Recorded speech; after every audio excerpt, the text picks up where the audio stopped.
Study IQ IAS, अब तैयारी हुई अफोर्डेबल।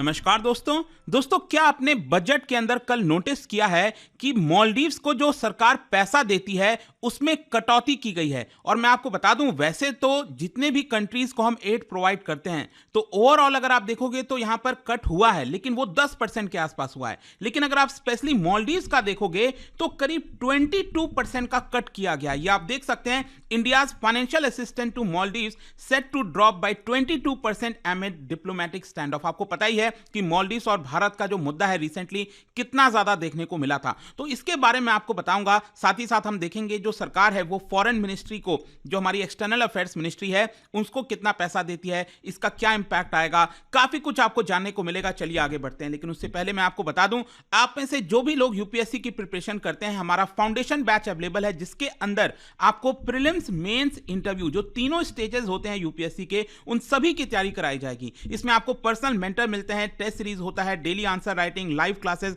कुछ भी और आपको एक्स्ट्रा लेने की आवश्यकता नहीं है। बस आप हमारे वेबसाइट ऐप पर जाइए या फिर कमेंट सेक्शन में लिंक है और यूज करिए कोड अंकित लाइव, ताकि आपको मैक्सिमम डिस्काउंट मिल जाए। और इसके अलावा अगर आप एमसीक्यूज अटेम्प्ट करना चाहते हैं तो मेरे इंस्टा पेज पर जा सकते हैं, वहां पर स्टोरीज में जितने भी एमसीक्यूज हैं उसको आप अटेम्प्ट कर पाएंगे।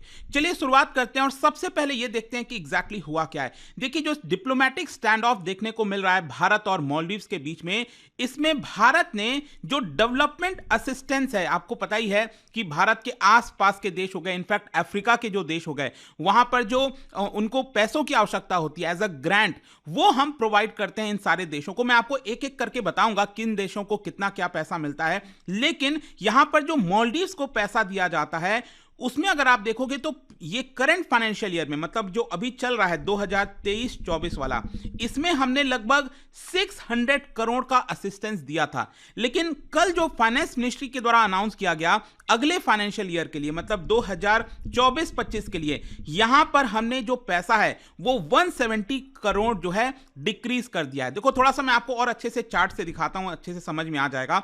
देखिए, 2022-23 में अगर आप देखोगे तो मालदीव्स को जो हमने पैसा दिया था वो कम था, लगभग 183 करोड़। लेकिन उसके बाद क्या हुआ, अचानक से अच्छा खासा जंप आया 2023-24 में। लेकिन ध्यान रखिएगा, पिछले साल जो बजट आया था उसमें सरकार ने अनाउंस किया था कि 2023-24 में हम 400 करोड़ रुपए मालदीव्स को देंगे असिस्टेंस के तौर पर। ध्यान रखिएगा, ये फ्री में होता है, असिस्टेंस होता है, इसमें कोई हम उनसे वापस पैसा नहीं लेते हैं। तो ये जो 400 करोड़ है, लेकिन एक्चुअली में जो हमने पैसा दिया 2023-24 में, वो एक्चुअली में हमने पैसा दिया करीब 770 करोड़ का। ठीक है, लेकिन कल जो निर्मला सीतारमण जी ने अनाउंस किया है कि अगले फाइनेंशियल ईयर में 2024-25 में जो हम पैसा देंगे वो लगभग 600 करोड़ का देंगे। मतलब कि जितना हमने पे किया था इस, मतलब जो लास्ट ये जो फाइनेंशियल ईयर चल रहा है इसमें जितना हमने पे किया उससे लगभग 22% कम हम करने वाले हैं। मतलब कि यहां पर जो हम असिस्टेंस प्रोवाइड करते हैं उसमें 22% का ड्रॉप आपको देखने को मिलेगा। देखिए, यहां पर ये मालदीव्स के लिए आप कह सकते हो सेकंड मेजर ब्लो है, क्योंकि आपने देखा होगा कि रिसेंटली किस तरह से यहां पर जो बॉलीवुड एक्ट्रेस हो गए या फिर प्रोमिनेंट फिगर्स हो गए, उन सभी ने, इनफैक्ट बहुत सारे आम नागरिक ने भी ट्विटर से लेकर हर जगह लिखा कि हम मालदीव्स को बॉयकॉट करेंगे। और उसके बाद आप ये समझिए कि मालदीव्स का जो ओवरऑल कंट्री है एज अ उनकी इकोनॉमी, वो टूरिज्म के ऊपर ही डिपेंडेंट है। और भारत का अभी तक सबसे ज्यादा शेयर होता था, मैं था इसलिए बोल रहा हूं क्योंकि इसका भी मैं आपको अपडेट बता दूं कि इस साल जनवरी का पूरा महीना अगर आप देखोगे तो भारत एक्चुअली फर्स्ट नंबर से फिसलकर 5th नंबर पर आ गया है। जी हां, मैं आपको दिखाता हूं, यह आंकड़ा आप देख सकते हो कि 2023 में अगर आप देखोगे तो भारत नंबर 1 कंट्री हुआ करता था जहां से मालदीव्स को सबसे ज्यादा टूरिस्ट आते थे, 2 लाख से ज्यादा। अगर आपको याद हो, हमने कई सारे वीडियोस में डिस्कस किया है। लेकिन इस बार देखिए, जनवरी के महीने तक सिर्फ 2024 की अगर हम बात करें तो सबसे पहले नंबर पर आ चुका है रशिया विथ 18,561 अराइवल्स, उसके बाद इटली, फिर 3rd नंबर पर चाइना है और 4th नंबर पर यूके और 5वें नंबर पर आ गया भारत। मतलब आप देख सकते हो 2023 में हम फर्स्ट पोजीशन पर थे। लेकिन जो भी इस समय प्रॉब्लम्स हुआ है यहां पर, जिस तरीके से जो टूर ऑपरेटर्स हैं उन्होंने भी जो प्लान्स वगैरह हैं, कई सारे इंडियंस ने अपने प्लान्स को कैंसिल कर दिया। लेकिन स्टिल आप देख सकते हो करीब 14,000 के आसपास जो इंडियंस हैं उन्होंने जनवरी में ट्रैवल किया था मालदीव्स में। लेकिन स्टिल ये 5th नंबर पर आ चुका है भारत जो है मालदीव्स के टूरिज्म के अंदर अगर हम देखें। देखें। ये इतना मायने क्यों रखता है? मायने इसलिए रखता है कि पिछले कुछ वर्षों से यहां पर भारत सबसे ज्यादा असिस्टेंस जो एड होता है वो मालदीव्स को देता था। हम यहां पर कई सारे सेक्टर्स में कंट्रीब्यूट करते थे मालदीव्स के लिए, जैसे डिफेंस हो गया, एजुकेशन हो गया, हेल्थ केयर हो गया, इंफ्रास्ट्रक्चर हो गया। मालदीव्स के लोगों को अगर कोई भी मेजर ऑपरेशन कराना होता था, हॉस्पिटल की सुविधाएं चाहिए होती थी, वो या तो श्रीलंका जाते थे या तो मैक्सिमम वो भारत आते थे, या फिर इसके अलावा एजुकेशन, हायर एजुकेशन वगैरह की पढ़ाई करनी है तो अगेन वो भारत आया करते थे। तो कहीं ना कहीं यहां पर जो इश्यूज हुए हैं, और मुझे बताने की जरूरत नहीं है क्योंकि आपने देखा कि जिस तरीके से मालदीव्स के अंदर जो कुछ मिनिस्टर्स हैं उन्होंने डेरोगेटरी रिमार्क्स पास किया था पीएम मोदी को लेकर, उसकी वजह से बहुत सारे भारतीयों में काफी ज्यादा गुस्सा था। लेकिन यहां पर इंटरेस्टिंग चीज एक और मैं आपको बताता हूं। यहां पर क्या हुआ है, कल बजट के स्पीच में निर्मला सीतारमण जी ने लक्षद्वीप का भी स्पेसिफिकली नाम लिया है। जी हां, अगर आप उनका बयान देखोगे तो उन्होंने कहा कि जो हमारे आइलैंड कंट्री, मतलब हमारे जो आइलैंड्स हैं हमारे देश के पास, वहां पर स्पेशली हम बहुत सारा प्रोजेक्ट लाने की कोशिश कर रहे हैं, जैसे पोर्ट कनेक्टिविटी हो गया, टूरिज्म इंफ्रास्ट्रक्चर हो गया, ताकि ज्यादा से ज्यादा टूरिस्ट वहां पर जाएं। इसके अलावा वहां पर जो एमिनिटीज होनी चाहिए, जैसे लक्षद्वीप की अगर हम बात करें, आप सबको पता है कि ये इसका अगर आप सबसे नीचे वाला आइलैंड देखोगे, मिनिकॉय आइलैंड, वो मालदीव्स का जो अगर आप ऊपर वाला पार्ट है उसके बहुत ज्यादा नजदीक है यहां पर, राइट। लेकिन अब यहां पर ब्यूटी तो वैसे ही आपको मिलेगी, इनफैक्ट बेटर मिलेगी, क्योंकि अभी तक यहां पर कमर्शियलाइजेशन नहीं हुआ है। लेकिन यहां पर क्या है कि अभी जो लग्जरी टूरिज्म होता है, जो लग्जरी रिजॉर्ट्स वगैरह होते हैं, वो अभी बनकर तैयार नहीं है। ऑल्दो ताज ग्रुप ने अनाउंस किया है कि वो लोग बना रहे हैं इस चीज को लेकर।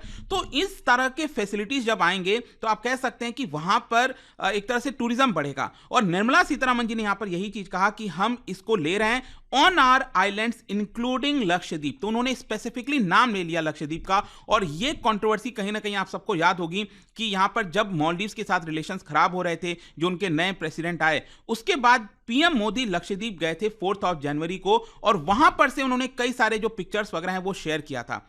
और इसी की वजह से कई लोग फिर यहां पर सर्च करने लग गए कि लक्षद्वीप कैसे जा सकते हैं। तो पता चला कि वहां पर जाना ही बहुत टफ हो जाता है, सिर्फ कोच्चि से ही आप जा सकते हो वहां पर। पहले आपको केरला जाना है, कोच्चि जाना है, फिर वहां से जा सकते हैं। लेकिन अब धीरे धीरे प्रोग्रेस हो रहा है, अब बताया जा रहा है कई सारे जो फ्लाइट्स हैं वो अब डायरेक्टली ऑपरेट करेंगे देश के अलग अलग हिस्सों से। देखते हैं आगे क्या होता है। लेकिन ओवरऑल आप ये समझिए कि निर्मला सीतारमण जी ने कल अपने बजट स्पीच में जो टूरिज्म है उसको लेकर काफी ज्यादा फोकस किया था, और कहा कि टूरिज्म इंक्लूडिंग स्पिरिचुअल टूरिज्म, क्योंकि ये सब तो हम समझ गए कि यहां पर जो वेकेशंस वगैरह के लिए लोग जाते हैं, लेकिन स्पेशली जो स्पिरिचुअल टूरिज्म है, क्योंकि देश के अंदर बहुत सारे लोग आस्था रखते हैं, तो उसकी वजह से यहां पर अलग अलग जो धार्मिक स्थल है, अब तो राम मंदिर का इनॉग्रेशन हुआ आपने देखा, तो इस तरह के टूरिज्म को बढ़ाया जाएगा, जिससे काफी सारा जॉब्स क्रिएट होगा। और इसीलिए आप देखोगे आज सुबह से जब से मार्केट खुला है, यहां पर जो भी टूरिज्म से रिलेटेड जो कंपनीज हैं, चाहे ईज माई ट्रिप हो गए, बहुत सारे, उसमें आपको एक अच्छा खासा उछाल देखने को मिलेगा उनके शेयर्स में, क्योंकि उनको इससे एक तरह से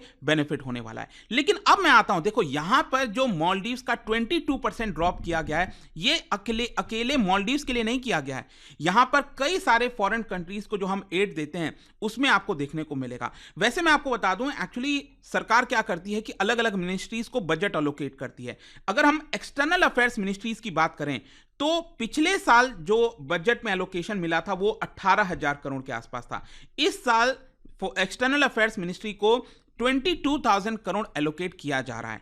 और अगर हम बात करें जो हम फॉरेन कंट्रीज को एड देते हैं, असिस्टेंस देते हैं फ्री में, तो वो अगर आप देखोगे तो 2023-24 में ये हमने 54,000 करोड़ के आसपास दिया था। लेकिन कल जब निर्मला सीतारमण जी ने अनाउंस किया तो 2024-25 में हम उनको देने वाले हैं लगभग 4,883 करोड़, मतलब कि 10% के आसपास का आपको गिरावट देखने को मिलेगा जितना हम फॉरेन कंट्रीज को देते हैं। और ये आप देख सकते हो, ये बजट डॉक्यूमेंट का स्क्रीनशॉट है, बट आई होप कि ये चीज आपको समझ में आ रहा होगा। अब अगर हम बात करें तो सबसे ज्यादा जो फंड है, जो मैंने आपको बताया कि हम 2024-25 में 4,883 करोड़ देने वाले हैं, लेकिन 4,800 करोड़ में से अगर आप देखोगे तो सबसे ज्यादा भूटान को जा रहा है। जी हां, यहां पर 4,800 करोड़ में से 2,000 करोड़ तो अकेले भूटान को मिलेगा। वैसे मैं आपको बता दूं, भूटान का भी एलोकेशन एक्चुअली थोड़ा कम हुआ है। यहां पर आप देख सकते हो 2023-24 में हमने 2,400 करोड़ दिया था, जो कि अभी गिरकर इसको 2,000 करोड़ बनाया गया है। जहां तक नेपाल का सवाल है, 700 करोड़ यहां पर हम देने वाले हैं, तो नेपाल का भी एक्चुअली कम हुआ है पिछले साल के मुकाबले। और इसके अलावा भी Afghanistan, Bangladesh, Myanmar, Latin American countries, वहां वहां पर भी जो एलोकेशन है एक्चुअली कम हुआ है। आप देख सकते हो अफगानिस्तान को 200 करोड़, बांग्लादेश को 120, म्यांमार को 250 करोड़, और जिन देशों को हम ज्यादा एलोकेट कर रहे हैं इस साल वो देश हैं Sri Lanka, African countries, Mauritius, Seychelles और इस तरह के देश। और स्पेशली अगर हम अफ्रीका की बात करें तो अफ्रीका सबसे ज्यादा, मतलब अफ्रीका और जो डेवलपिंग कंट्रीज हैं वो सबसे बड़े गेनर्स हैं कल के बजट में, क्योंकि अफ्रीका को जो हम प्रोवाइड करते थे असिस्टेंस उसमें 11.1% का जंप आया है, और कुछ जो डेवलपिंग कंट्रीज हैं उसमें 32% का भी जंप देखने को मिलेगा। तो ओवरऑल आपको याद रखना है कि भारत सरकार फॉरेन जो नेशंस हैं, दूसरे जो देश हैं, उनको एड देती है for cultural and heritage project, और इसके साथ साथ जब भी डिजास्टर वगैरह कोई होता है तो उसके रिलीफ के लिए भी हम यहां पर उनको असिस्टेंस प्रोवाइड करते हैं। इसके अलावा जाने से पहले एक और इंटरेस्टिंग चीज मैं आपको बता दूं कि स्पेशली चाबहार पोर्ट के लिए भी 100 करोड़ रुपए एलोकेट किए गए। आपको पता ही है कि यहां पर ईरान में जो चाबहार पोर्ट है वो एक तरह से भारत ने लीज पर ले रखा है, तो इसके लिए हमने एक्चुअली हमारा मेन मकसद था कि यहां से हमें एक तरह से अफगानिस्तान के अंदर एंट्री मिल जाएगी। अब पाकिस्तान क्योंकि यहां से तो अलाउ कर नहीं सकता, इसी की वजह से हमारा ये मेन एम था। और इसके अलावा भी ऊपर जो आपके सेंट्रल एशियन कंट्रीज हैं, रशिया हो गया या फिर यूरोपियन कंट्रीज हैं, इधर से भी एक तरह से रास्ता बनाने की कोशिश थी, नॉर्थ साउथ ट्रांसपोर्ट कॉरिडोर वगैरह आपने सुना होगा। खैर, यहां पर आपको समझना है कि अभी रिसेंटली हमारे जो एक्सटर्नल अफेयर्स मिनिस्टर हैं एस जयशंकर साहब, वो ईरान गए थे, और कहीं ना कहीं बताया जा रहा है कि वहां पर जो एग्रीमेंट हुआ था इसी को देखते हुए स्पेसिफिकली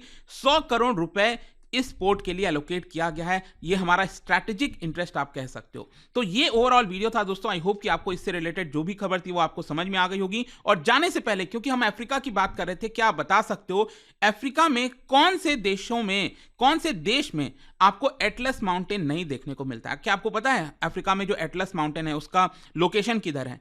तो कौन से देश को वो टच नहीं करता है एटलस माउंटेन, ये आपको बताना है। इसका राइट आंसर आप सबको पता है, मेरे इंस्टाग्राम पर तो मिलेगा ही। वहां पर अगर आप नहीं हो कोई बात नहीं, टेलीग्राम से ले सकते हैं इसका सही उत्तर। मैं कई सारे जो एमसीक्यूज हैं वो यहां पर स्टोरीज में डालता रहता हूं। अगर आपको पीडीएफ चाहिए तो टेलीग्राम पर आइए, अलग अलग सोशल मीडिया पर आप जुड़ पाओगे। और जैसा मैंने आपको बताया, अगर आप यूपीएससी की तैयारी कर रहे हैं, कोई भी बैच चाहते हैं, you can just use this code Ankit live, ताकि आपको मैक्सिमम डिस्काउंट मिले। आई होप की वीडियो आपको पसंद आया होगा। मिलता हूं आपसे next time. Till then, thank you very much, see you soon. Study IQ IAS, अब तैयारी हुई अफोर्डेबल।